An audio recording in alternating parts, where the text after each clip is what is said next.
François Bon, les carnets. Alors, vous savez ce qui est le plus gratifiant là, quand tu fais cet exercice-là, une vidéo par jour, c'est justement c'est ceux qui suivent et qui te renvoient un petit détail, un petit truc, et tu cherches quelque chose. Mais si Gertrude Stein, ça a été traduit par un gars qui s'appelait Christophe Keith Marchand, mais c'était en 2005 aux éditions Aldante. Bah ouais, mais simplement c'est totalement introuvable. Mais c'est ce que ça provoque d'enquête, de rebond, et c'est pour ça que moi j'ai envie de continuer. Gratitude, gratitude, gratitude. Alors évidemment, une demi-heure par jour, te dire, moi aussi, il fallait que tous les jours que j'aille écouter. Mais oui, mais tu n'écoutes pas tout, tu vas aller prendre ce petit machin. Et puis un an après, quelqu'un veut venir ici.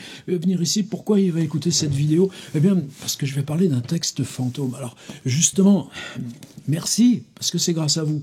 C'était quand on parlait l'autre jour de Claude Simon, Le Jardin des plantes. Tu sais qu'il y a ce vieil homme là qui toutes les fins de matinée vient lire son journal au soleil dans le Jardin des plantes, et puis en même temps il traverse le passé, ses différentes guerres, la guerre d'Espagne, la guerre de 39-45 et tout ça. Et parallèlement à ça, après le Nobel, il y a toutes ces conférences là dans toutes les villes tout autour du monde, et puis il y a comme ça ces villes vues d'avion. Et moi, ce que je cherchais, c'est un passage que j'avais en tête où quand l'avion descend, petit à petit tu vois émerger les détails, petit à petit tu vois grossir les rues, les routes, les autoroutes avec leurs petits flux là de petites fourmis dessus, et puis tu vois les zones avec des intermarchés ou des hypermarchés si on atterrit au-dessus du Japon, et puis ou les usines, et puis et tout ça devient encore plus gros, tu vois les maisons, et puis tout d'un coup, tu vois plus rien parce que tu es sur la piste d'atterrissage à l'aéroport. C'est un genre de no man's land. Et ce passage, ça me tracassait. Pour moi, il était dans Claude Simon. Donc, je cherchais, j'ai relu 3 fois. Dans la vidéo, j'en parle. Après, je me disais, mais peut-être tu l'as lu ailleurs. Mais peut-être dans Echnoz. Et même, quelqu'un me l'a envoyé. Il m'a dit, mais non, le passage dont tu parles, il est là. Effectivement, j'ai été chercher le livre et je vous le lis, le passage. Peut-être y a-t-il même une magie spécifique à l'avion qui impose une rupture où tout ce qu'on aperçoit soudain devient structure, les établissements des hommes comme un jeu entre fleuves et montagnes, la façon qu'a une grande ville de s'agripper au relief qui l'entoure, ce que cela dévoile d'un monde qui se colle et s'incruste à ce qui le nourrit, s'appuie sur ces lignes pour construire les droites et les courbes qui organisent la ville, la divisent en surface, et puis l'avion se rapproche, ce qui était couleurs et surfaces devient mouvement microscopique, jeu de lumière, voitures et camions dans de lentes translations d'insectes, pourtant qu'on descende encore. Et c'est le détail d'un coup qui supplantera le global. On n'a plus dans l'œil qu'une rue, un canal avec un pont. Il vous semble, parce que simplement on est plus près, que la vitesse s'est accrue, la rapidité contrainte de la vision renforce ce qu'on perçoit maintenant d'un jardin, d'un bas d'immeuble, puis viennent les abords toujours des grands aéroports urbains. À nouveau, il n'y a plus rien à voir que la terre mitée, quelques figures géométriques de signaux, et c'est le soudain heurt dans les reins qui signale l'atterrissage sur le petit écran au dos du siège. Une caméra dans le nez de l'avion vous donne l'impression de piloter vous-même l'énorme masse du 747. Le Japon, un hérissement sauvage, troué de roches nues aux sommets enneigés, et la mer cernant partout cette très mince frange à reflets de métal au bord qui devait être le Japon des villes. À peine j'ai lu ce truc, je l'ai dit à mon correspondant. Ben oui, c'était ça, c'est ce truc exactement que j'avais en tête. Ah ouais? Et d'où est-ce qu'il venait? Il venait d'un livre qui s'appelle Daewoo, publié il y a exactement 20 ans. Et l'auteur, tu sais qui c'est? Ben c'est moi. C'est-à-dire que, évidemment, tu relis pas tes livres. Et puis en plus, relire ces livres, ça peut devenir compliqué parce que il est en poche. Très content, tu vois, celui-ci, le papier jauni un peu.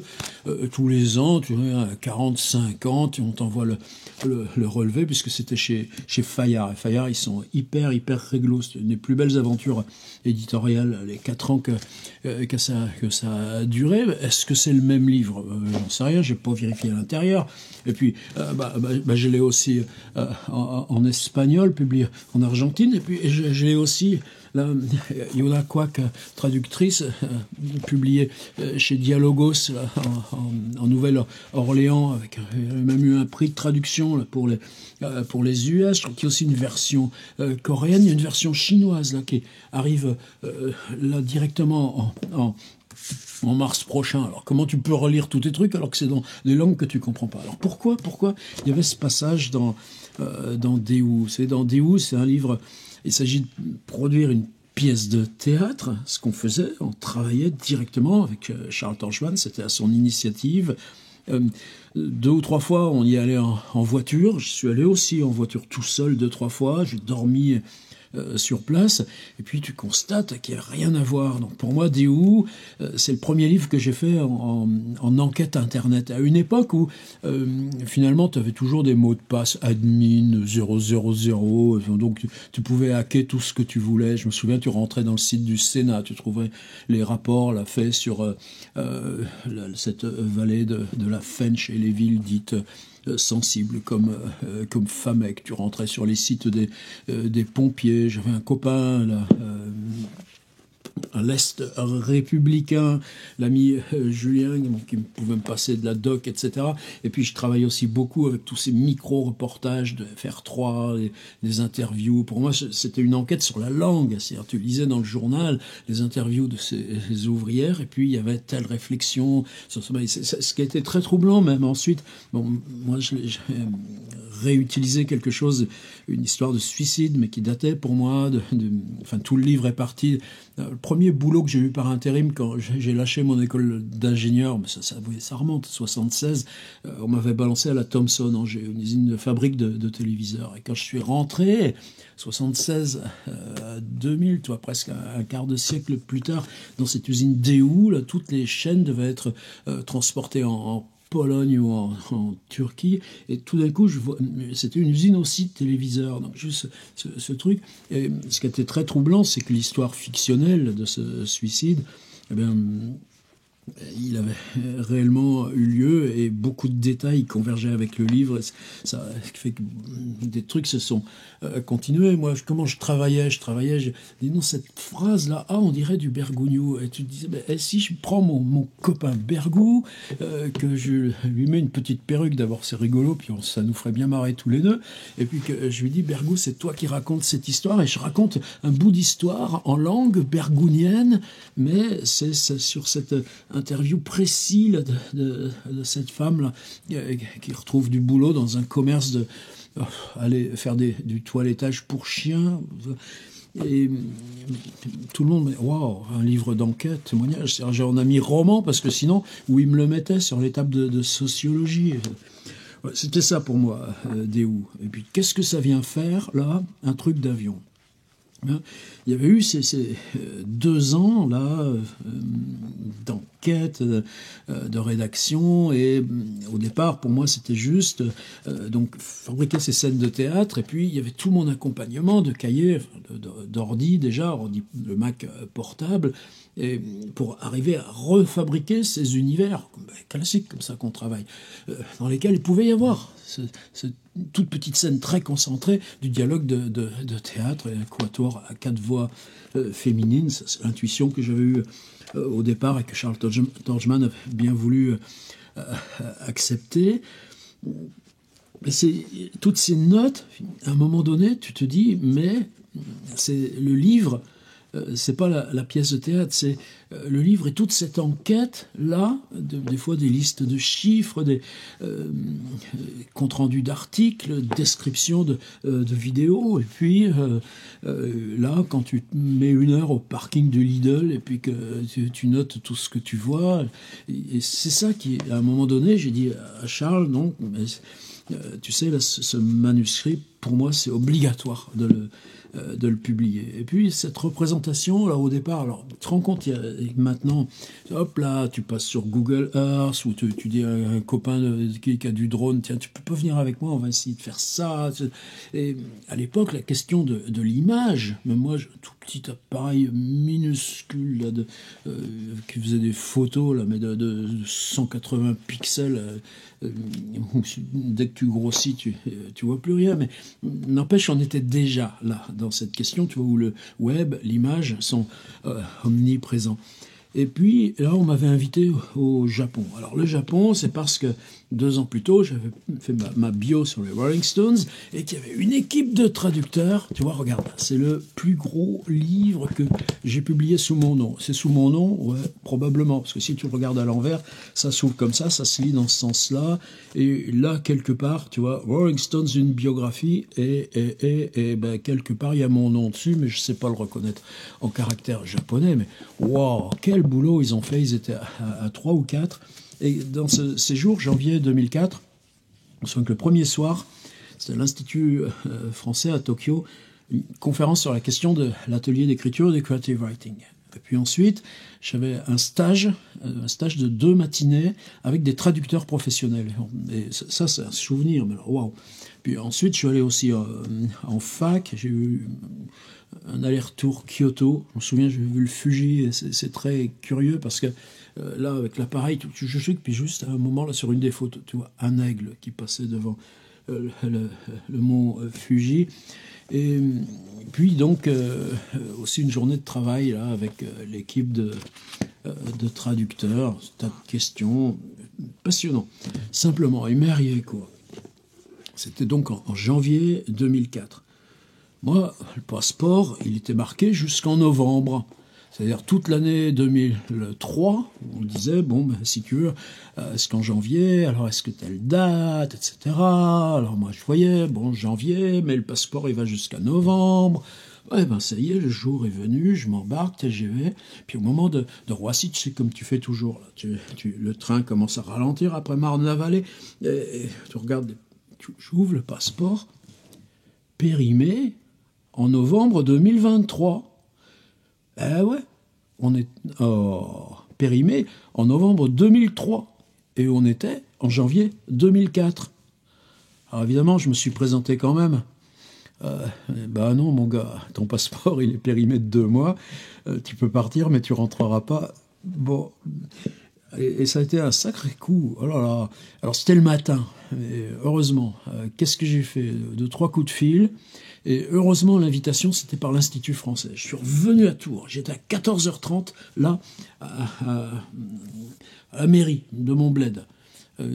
Et là, figurez-vous qu'à cette époque-là, tu n'avais pas encore les passeports biométriques, parce que j'en ai eu un autre en 2014, là, qui est maintenant périmé, mais ça ne vous regarde pas, c'est mes oignons. Ça fait 3 jours là, qu'au lieu de faire ces carnets, je ferais mieux de m'occuper de faire renouveler mon passeport. Ça, c'était une incise dans la digression. Eh bien, le lendemain matin, le mardi matin, j'avais un passeport tout neuf. Ah ouais, parce que c'était une mission à l'étranger, tu comprends. Et là, le passeport, blum, blum, blum, incroyable. Et j'arrivais à la même heure à Roissy, et la compagnie, Air France tout simplement, ils ont bien voulu me dire, bon, bah écoutez, hop là, vous prenez l'avion, j'ai rien à repayer. Le seul truc bizarre, c'est que tu arrives après 14 heures d'avion, et puis j'étais arrivé à 15 heures, heure locale, et la conférence était à 19 heures, et je l'ai faite quand même. Ah ben ça, tu sais que... Oh. Bon. Mais tout d'un coup, c'était dire, toi, tu viens de passer 2 heures là dans des micro-réalités, et puis tout d'un coup, tu te retrouves à échelle, en plus Daewoo, c'est un groupe coréen, tu vas vers l'Asie, et tu es en train de survoler la Sibérie, etc. Et ben, pareil, les notes là, dans l'avion, l'écart, tout d'un coup, là, qui tu es, qu'est-ce que tu fais, où tu vas, c'est quoi le temps, là, ce temps séparé de tout par rapport à ce temps, là, sur lequel on travaillait, le temps du chômage, le temps des révoltes ouvrières. Et je me souvenais plus du tout que dans Dehou, il y avait ce passage qui était sur l'avion, et l'argument narratif, d'ailleurs, qui est vrai, c'est que dans l'avion, qu'est-ce que je fais sur l'ordi? Je regardais toutes ces photos aériennes que j'avais pu collecter, là, des trucs, et j'essayais de travailler sur une sorte de cartographie. Bon. Voilà. C'était le carnet d'aujourd'hui. Pour vous embêter plus, c'est très bizarre le rapport que j'ai avec ce livre. Parce que souvent, on me renvoie à lui, les étudiants. Ouais, je fais un mémoire, machin truc. Ou alors, hein, vous ne pourriez pas venir parler de la littérature engagée? Non, non. Et puis, excuse-moi, il y a 20 ans, tu te rends compte tout ce qu'on a fait, tout ce qu'on a avancé, tout ce qu'on travaille là, maintenant, en ce moment. Alors, puis, même financièrement, bon, bah, c'est bien, ça a existé, c'est tout. Et puis, j'ai rien à renier. La preuve, tout d'un coup, tu vois, je relis ce passage, et quand je le rouvre, tu vois, ensuite, il y a une description de photos. Photos 3, 4, 5, 6, photos 3, lotissements, les routes départementales ou communales, ou les champs, photos, etc., etc. J'ai rien à reprendre. Tu ne reviens pas en arrière sur un livre comme ça.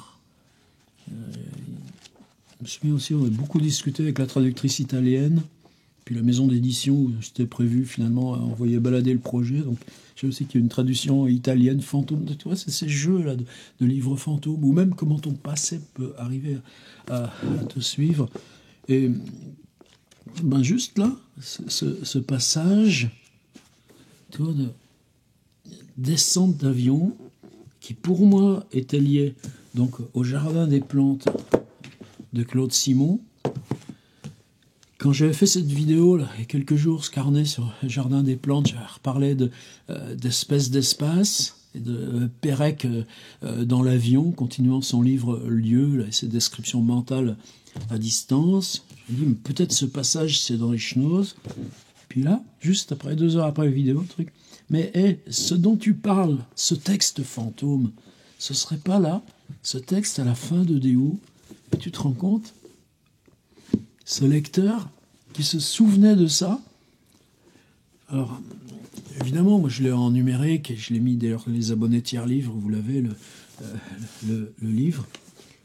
Voilà, c'était mon carnet d'aujourd'hui. Le texte fantôme de Claude Simon, retrouvé. Et qui l'avait écrit? Ma pomme.